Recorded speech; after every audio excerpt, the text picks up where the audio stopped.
मैं बनारस गया तो पंडित आपस में लड़ रहे। मैंने एक से पूछा कि पंडित होके आपस में क्यों लड़ रहे हो, तो दूसरे ने बताया कि जब इसे पता था कि मैं लहसुन और प्याज नहीं खाता हूं तो मेरे चिकन में डालने की जरूरत क्या थी। तनाव कहीं भी हो सकता है, लेकिन रास्ता निकालना चाहिए। नवरात्र का व्रत छोड़ के रमजान हो गए, खुशबू लगा के इत्र की दुकान हो गए, इस्लाम में है 4 बीवियों की इजाजत, ये सुनते ही पंडित जी मुसलमान हो गए। आप उल्लास में बैठो, हंसी बहुत मुश्किल से मिलती है, रास्ता निकालो तो निकलता है। पद्मावती फिल्म आई, रिलीज नहीं हो रही थी, संजय लीला भंसाली ने रास्ता निकाला, अनुराधा जी पद्मावती का पद्मावत कर दिया, फिल्म रिलीज हो गई। ये खबर जब बिहार पहुंची तो बिहार के लोगों ने मुख्यमंत्री महोदय को चिट्ठी लिखी, आदरणीय नीतीश कुमार जी मुख्यमंत्री महोदय, जब पद्मावती का पद्मावत करके प्रतिबंध हट सकता है तो आप भी एक बार शराब का शरबत करके देखें।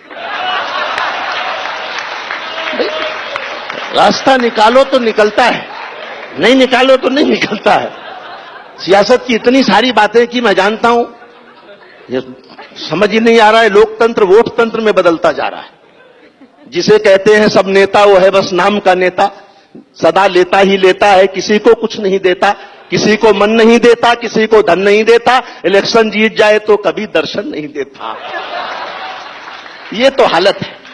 मैं तो उत्तर प्रदेश से हूं, तो वहां योगी जी की सरकार आई। मैं राजनीतिक टिप्पणियां करता हूं, किसी दल का नहीं हूं, किसी पार्टी का नहीं हूं, बस आपके दिल का हूं, आपके मोहब्बत का हूं। मैं हिंदी का व्यक्ति हूं और इस न्यूज 24 का आज आपके सामने, इसलिए राजनीतिक लबादे उतार के सुनिएगा। योगी जी ने एंटी रोमियो स्क्वाड बनाया। मैंने उनसे पूछा कि एंटी रोमियो किस लिए, उनका जवाब सुनना। मैं राजनीतिक चुटकियां थोड़ी सी सुनाता हूं, ताल से सुनेंगे और मजा आएगा। कि चाहत के समंदर में उतरने नहीं दूंगा, योगी जी कह रहे हैं।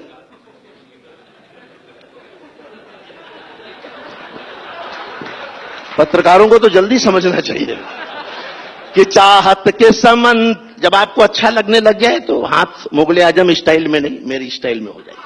कि चाहत के समंदर में उतरने नहीं दूंगा, महबूब की गलियों से गुजरने नहीं दूंगा।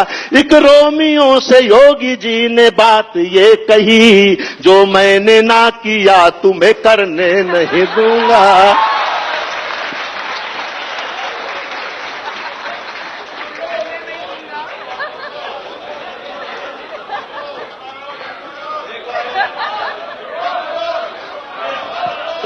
यही वाला कमाल के दूसरा सुना दूं ना, इससे बढ़िया। इसी की दिल्ली में केजरीवाल जी की सरकार है, सरकार बनी तो उस पर भी मैंने टिप्पणी की। बड़ा कमाल का देश है साहब। अनुराधा जी 100 नंबर डायल करो, पुलिस आती है, 100 रुपए दो, चली जाती। तनाव लेने की जरूरत है ही नहीं इस देश में। रास्ता निकालना आना चाहिए आदमी को, अपना रास्ता निकालो, आगे बढ़ो। वो एक बेरोजगार बाबा के पास पहुंचा, निर्मा बाबा के पास। बोले बाबा नौकरी नहीं लग रही है, मैं बेरोजगार हूं, क्या करूं, सरकार की तमाम योजनाएं मेरे लिए बेकार है। बाबा ने कहा तुमने क्या किया है? बोले बाबा हमने बीए किया है। तो बाबा ने कहा कि फिर एक बीए और कर लो।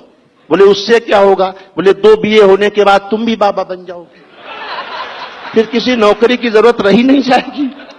ये तो हाल बाबाओं के भी है। हार के संग कभी जीत भी मिल सकती है, लगे रहो तो प्रभु की प्रीत भी मिल सकती है। कई बाबा तो इसलिए धुनी रमाए हैं कि इन्हीं भक्तों में अनिप्रीत भी मिल सकती है। सब अपने जुगाड़ में है। केजरीवाल जी की सरकार बनी, 4 पंक्तियां सुनना। जब मुझे लगेगा कि आप बहुत अच्छा सुनने लग गए हैं तो मैं बहुत अच्छा वाला सुनाना शुरू करूंगा। कि धरने पे बैठ बैठ के धनवंतरी हुए, वो काम करते रहो जो मैंने बताया। कि धरने पे बैठ बैठ के धनवंतरी हुए, वो आम आदमी के हृदय तंत्री हुए। हम चीख चीख करके संतरी न बन सके, वो खांस खांस करके मुख्यमंत्री हुए। राजनीति से ह्यूमर कैसे निकलता है वो मैं बताता हूं। केजरीवाल जी ने कहा दिल्ली पुलिस मेरे हवाले कर दो, मैं 24 घंटे में ठीक कर दूंगा।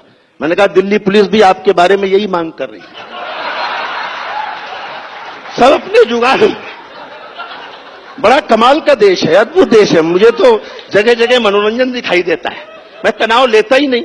राहुल जी को सुनो हंसी आती है, मोदी जी को सुनो खुशी होती है, देश हंसी खुशी से चल रहा है। तनाव क्यों लेना, उल्लास में रहो, तनाव लेना ही नहीं है। 4 पंक्तियां और सुनना, आपको आनंद आए तो मुझे बताते चलना। देखिए मैं पहली बार न्यूज 24 में हूं आपके बीच, लेकिन अच्छा लगेगा कि खुशियां जो पिछले साल थी ये साल ले गया, महंगाई वाला जिन्न घर की दाल ले गया, लाने गए थे मोदी काला धन विदेश से, पीछे से विजय माल्या सब माल ले गए। बस केवल हंसी की दृष्टि से सुनना, ज्यादा दूर का दिमाग लगाने की जरूरत ही नहीं है। मैंने लिखने में भी ज्यादा दिमाग लगाया नहीं, केवल हंसी। मोदी जी ने नोटबंदी की, नोटबंदी से हंसी देखो, हर विषय से मैं हंसी निकालता हूं कि मर्दों के लिए मोदी जी की थीम निकालो, मीठा तो बहुत हो चुका नमकीन निकालो, अच्छा किया जो नोट बदल डाले आपने, बीबी को बदलने की भी स्कीम निकालो। इस स्कीम पर तो बुजुर्गों ने सबसे ज्यादा तालियां बजाई, जानता हूं। तनाव में सब है। इमरान साहब की सरकार आई साहब, आपको पता ही है। किसी पत्रकार ने पूछा इमरान साहब कमाल हो, बधाई हो, वाह, अब आप क्या करेंगे? इमरान साहब बोले निकाह। सरकार हर जगह देखो, जो इस समय उनकी बेगम है वो भी तनाव में, उन्हें समझ में नहीं आ रहा कि कहां रहें। अगर पीएम हाउस में रहे तो कोई पीएम वहां अपना कार्यकाल 5 साल नहीं पूरा कर पाता, और अगर इमरान साहब के घर रहे बनी गाला वाले में तो कोई बेगम वहां 5 साल पूरे नहीं कर पाता। रहे तो कहां रहे। 19 का चुनाव आने वाला है। एक टिप्पणी आप आनंद के लिए मैं पढ़ता हूं कि ऐसा ना हो कि रंग में ये भंग जमा दे। जिनको तालियां बजानी चाहिए वो तो मोबाइल पे फोटो खींच रहे हैं। कि ऐसा न हो कि रंग में ये भंग जमा दे, इस बार इलेक्शन में न चूना ही लगा दे। लगता है नोट बंदी जीएसटी को देख कर, ये जेटली मोदी को केटली न थमा दे। ये जेटली मोदी केवल हंसी है। मैं तो कहता हूं कि भीड़ में दुनिया के पहचान बनाए रखना, घर में खुशियों की एक दालान बनाए रखना, अपने होठों पर ये मुस्कान बनाए रखना और इस दिल में हिंदुस्तान बनाए रखना। आपके होठों पर मुस्कान रहे और दिल में हिंदुस्तान रहे, यही दुआएं, यही शुभकामनाएं। बहुत बहुत धन्यवाद। बहुत बढ़िया, बहुत खूब।